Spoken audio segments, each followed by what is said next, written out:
Hafta boshida qanday ob-havo bo'ladi? Assalomu alaykum, kanalda yangi bo'lsangiz obuna bo'ling. O'zgidromet 17-20 noyabr kunlari kuzatiladigan ob-havo ma'lumotlarini e'lon qildi. Unga ko'ra, Qoraqalpog'iston Respublikasi va Xorazm viloyatida havo biroz bulutli bo'ladi, yog'ingarchilik kutilmaydi.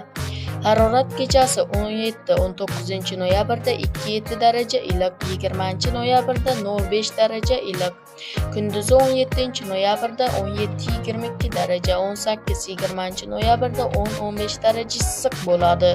Buxoro va Navoiy viloyatlarida havo biroz bulutli bo'ladi, yog'ingarchilik kutilmaydi.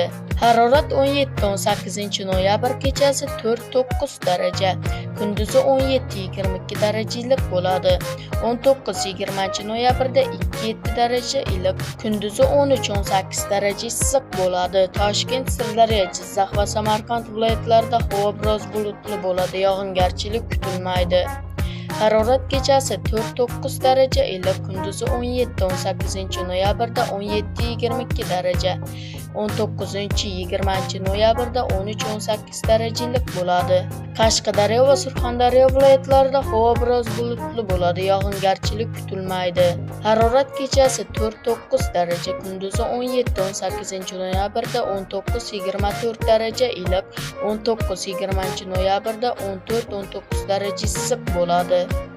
Andijon, Namangan va Farg'ona viloyatlarida havo biroz bulutli bo'ladi, yog'ingarchilik kutilmaydi. Harorat kechasi 2-7 daraja iliq, 17-18 noyabrda 15-20 daraja, 19 noyabrda 13-18 daraja, 20 noyabrda 12-17 daraja issiq bo'ladi.